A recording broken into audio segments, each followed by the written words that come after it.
Assalamualaikum warahmatullahi wabarakatuh. Para santri sekalian, insya Allah pada kesempatan kali ini kita akan pelajari materi yang berikutnya di kelas 9, yakni materi biologi. Setelah kalian mempelajari sebelumnya tentang pembelahan sel. Nah, pembelahan sel baik yang bersifat mitosis maupun meiosis itu digunakan atau berfungsi ya di tubuh kita untuk membentuk sel-sel kelamin yang nanti akan membantu di dalam sistem reproduksi manusia atau sistem perkembangbiakan. Nah, sebelum kita mempelajari lebih dalam tentang sistem reproduksi, ada beberapa istilah yang harus kalian kenal ya, yang harus kalian kenal yang ini sering muncul di soal atau materi tentang sistem reproduksi.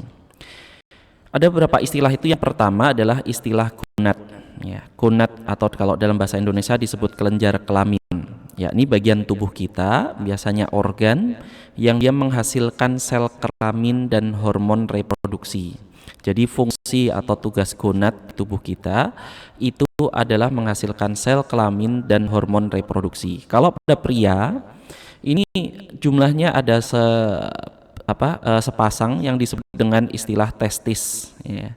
Nah, testis itu tugasnya nanti menghasilkan sel kelamin yang disebut spermatozoa dan hormon yang disebut testosteron, hormon yang dia membantu munculnya ciri kelamin sekunder pada laki-laki ya, seperti munculnya jenggot, kumis ya, kemudian jembang, suara yang kemudian memberat ya, dan ciri-ciri tubuh yang menunjukkan laki-laki. Sedangkan pada wanita, kelenjar kelamin atau gonad adalah ovarium. Ini juga sepasang ada di rongga perut ya, yang dia berfungsi menghasilkan sel telur atau ovum dan menghasilkan hormon estrogen, progesteron yang mengatur pada siklus bulanan pada wanita. Jadi ini yang pertama kita kenal ya, harus kita ketahui adalah istilah gonad ya, atau kelenjar kelamin. Kalau pada pria namanya testis, dia sepasang. Kemudian kalau wanita namanya ovarium atau indung telur. Kemudian istilah kedua adalah gamet ya. Gamet itu sel kelamin ya. Gamet itu diistilahkan dalam bahasa kita adalah sel kelamin, yakni sel yang dia dihasilkan oleh gonad dan nanti akan mengalami fertilisasi. Fertilisasi itu peleburan dua sel kelamin yang berbeda jenis. Ya, kalau pada pria gonadnya tadi namanya testis menghasilkan sel namanya spermatozoa. Jadi selnya namanya spermatozoa. Nanti kalau sudah bercampur dengan cairannya namanya sel disebut dengan cairan sperma ya, atau mani. Sedangkan pada wanita selnya disebut dengan ovum atau telur ya, atau sel telur. Jadi ada istilah testis, spermatozoa ya. Kemudian ovarium menghasilkan ovum. Testis selain menghasilkan spermatozoa juga menghasilkan hormon testosteron yang mengatur ciri kelamin sekunder pada pria. Ovarium selain menghasilkan ovum, dia juga menghasilkan hormon estrogen dan progesteron yang dia mengatur siklus menstruasi atau bulanan pada wanita. Nah, ini istilah-istilah yang harus kita kenal karena nanti akan banyak disebutkan di dalam materi sistem reproduksi. Ketika kita mempelajari sistem reproduksi, berarti kita belajar tentang organ-organ atau susunannya baik pada pria maupun pada wanita ya. Nah, kalau pada pria, yang pertama kita bahas pria dulu. Kalau pada pria itu bagiannya cukup banyak ya, bagian-bagian sistem reproduksinya banyak tapi peristiwanya tidak banyak. Berbeda dengan wanita, bagiannya mungkin lebih sedikit kalau dibanding dengan jenis kelamin pria, tapi peristiwa atau kejadian di dalamnya itu lebih banyak. Nah, kita bahas terlebih dahulu pada sistem reproduksi pria. Sistem reproduksi atau sistem perkembangbiakan pada pria itu terdiri atas organ-organ yang bisa kita kelompokkan menjadi dua. Ada organ reproduksi bagian dalam atau internal yang dia tidak terlihat ya, dan organ reproduksi luar ya, yang dia tampak dari luar. Kalau yang dari luar itu ada dua ya, yakni penis atau zakar dan skrotum. Nah, penis atau zakar ini yang nanti fungsinya berfungsi untuk menyalurkan sel sperma atau mani, sedangkan skrotum itu adalah kulit yang melindungi testis ya. Sekali lagi, skrotum itu adalah kulit khusus yang melindungi testis, melindungi dan mengatur suhu testis supaya testis itu suhunya pas untuk terbentuknya sperma secara normal. Kalau terlalu dingin dia akan mengkerut, dan kalau terlalu panas dia akan menjulur. Nah, sedangkan organ reproduksi dalam ya itu bisa dikelompokkan menjadi 3. Ada kelenjar utamanya yakni testis tadi ya, yang sepasang dan punya fungsi kita sudah bahas tadi, menghasilkan sperma dan hormon.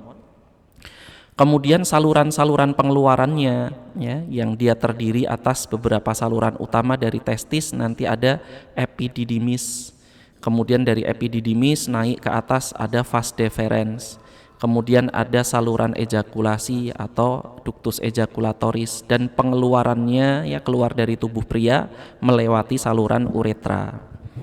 Sedangkan kelenjar-kelenjar yang lain yang melengkapi fungsional testis itu disebut kelenjar aksesoris. Nah, aksesoris itu tambahan ya. Ada vesika seminalis atau vesikula seminalis yang menghasilkan cairan semen ya, cairan maninya. Kemudian ada kelenjar prostat yang nanti menghasilkan makanan untuk sperma agar dia bisa hidup, dan kelenjar Koper yang dia melumasi saluran uretra agar kemudian sperma atau mani ketika keluar dia tidak mengalami infeksi ya, atau tercampur dengan kotoran. Nah, ini kelenjar Koper yang nanti cairannya disebut dengan istilah mazi.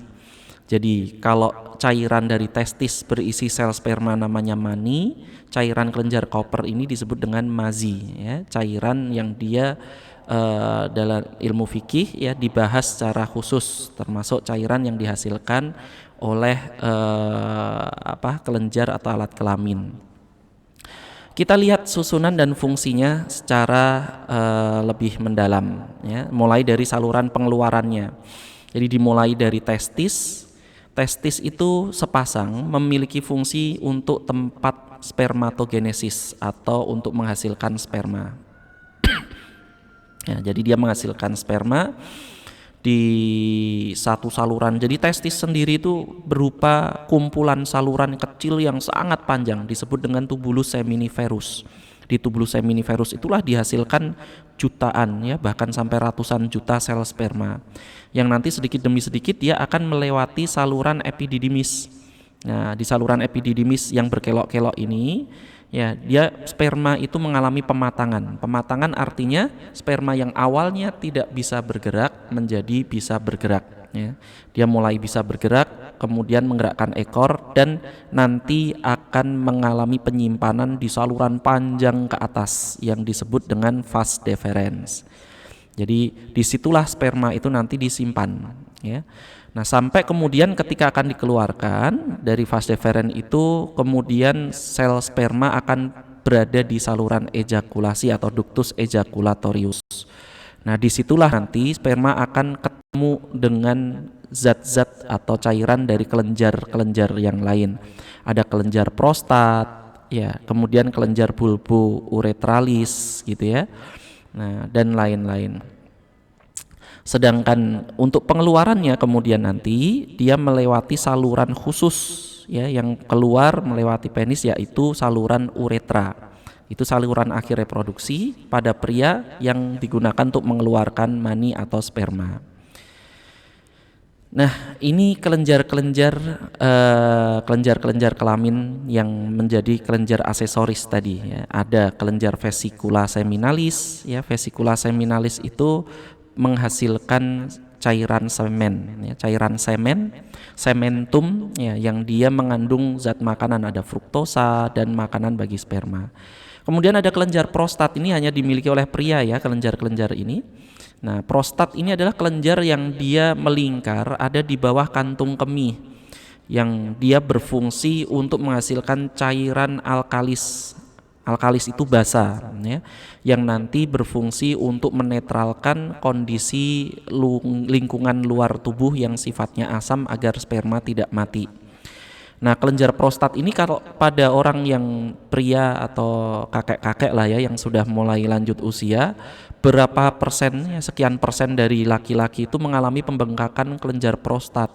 Nah, bahkan kemudian nanti bisa terinfeksi atau kemudian terkena efek yang lain menjadi kanker ya, diistilahkan dengan kanker prostat. Maka penting tuh untuk kita para pria menjaga kesehatan atau kebersihan alat kelamin ini. Kemudian kelenjar yang berikutnya adalah kelenjar bulbouretra ya, atau koper tadi. Bulbouretra atau koper ini adalah kelenjar yang menghasilkan cairan lubrikan, yang dia menghasilkan cairan keluar lebih dulu sebelum sperma agar kemudian nanti uretra itu tidak lecet ketika dilewati sperma.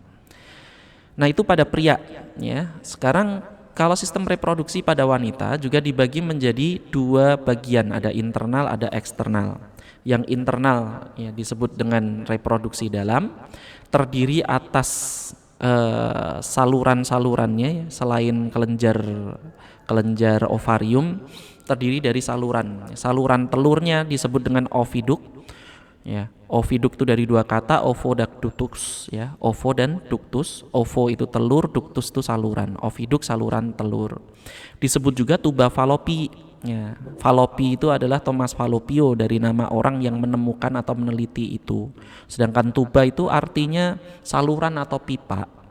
Jadi oviduk atau tuba Fallopi ini adalah saluran bergeraknya telur nanti untuk keluar dan menjadi tempat terjadinya fertilisasi. Kemudian yang berikutnya adalah kantung uterus atau rahim. Nah, rahim atau kantung uterus ya, kantong rahim itu terdiri atas 3 lapisan ya, 3 lapisan pada rahim. Ada lapisan paling luar namanya epimetrium ya, ini informasi tambahan saja yang Ustadz tambahkan agar kalian tahu. Ada lapisan namanya epimetrium yang paling luar ya, lapisan kulitnya. Kemudian lapisan yang paling tebal adalah lapisan ototnya, myometrium. Itu yang menyebabkan rahim bisa kontraksi ketika mengalami kelahiran atau mengalami menstruasi. Kemudian lapisan yang paling dalam namanya endometrium. Nah, endometrium itu lapisan yang mengalami penebalan untuk terjadinya siklus bulanan, yang penebalan tersebut kalau mengalami menstruasi dia akan meluruh gitu ya. Meluruh itu artinya mengelupas sedikit demi sedikit. Kemudian nanti ada saluran yang merupakan leher rahim namanya cervix uterus ya, tapi di sini tidak disebutkan, langsung ke saluran pengeluaran janin atau bayi yang disebut vagina. Nah, ini saluran peranakan. Jadi 3 saluran ini atau 3 bagian ini tidak tampak dari luar. Sedangkan organ reproduksi luarnya ini ada beberapa bagian, ada yang disebut vulva, mons pubis, labium mayor, labium minor, dan klitoris. Ini bagian-bagian yang bisa tampak dari luar dan perlu untuk dijaga kesehatan dan kebersihannya. Kita lihat kalau pada wanita tadi ya, organ reproduksi dalamnya itu dimulai dari ovarium, sepasang kelenjar yang dia berada di rongga perut. Fungsinya tadi ya, diingat sekali lagi, untuk menghasilkan ovum dan menghasilkan hormon. Jadi hormon yang dihasilkan itu ada 2, ada estrogen dan progesteron. Nah, nanti ovarium ini menghasilkan sel telur atau ovum yang akan diterima oleh bagian oviduk yang dia corongnya disebut fimbriae ya. Fimbriae itu corong yang dia menangkap sel telur yang bergerak, dan nanti di bagian oviduk atau tuba Fallopi inilah terjadi fertilisasi kalau ada sperma yang masuk ya. Nah, jadi akan terjadi fertilisasi ketika ada sperma yang masuk. Nah, kemudian kalau tidak terjadi fertilisasi ya di bagian oviduk atau tuba Fallopi, maka nanti kemudian uterus bagian endometrium itu lapisan uterus yang paling dalam. Uterus itu rahim ya. Nah, lapisan yang paling dalam ini akan mengelupas sedikit demi sedikit keluar lewat serviks dan saluran peranakan sebagai menstruasi ya. Itu terjadi ketika tidak ada tidak ada fertilisasi. Kalau terjadi fertilisasi bagaimana? Nah, kalau terjadi fertilisasi maka nanti sel telur yang dibuahi itu akan berkembang menjadi zigot, kemudian embrio ya, ada tahapan namanya morula, blastula. Nah, kemudian dia menempel di bagian endometrium. Terjadilah peristiwa hamil seperti itu. Nah, jadi salurannya seperti ini lengkapnya ya, ovarium, kemudian nanti sel telurnya ditangkap infundibulum, di tuba Fallopi atau oviduk itu terjadi fertilisasi ya, peristiwa pembentukan ovum itu disebut oogenesis.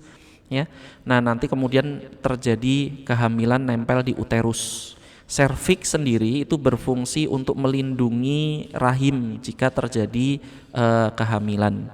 Jadi kalau kita bisa simpulkan kejadian-kejadian atau peristiwa yang terjadi pada reproduksi wanita, ya, itu paling tidak ada 4. Ya, ada peristiwa ovulasi. Ovulasi itu setelah oogenesis.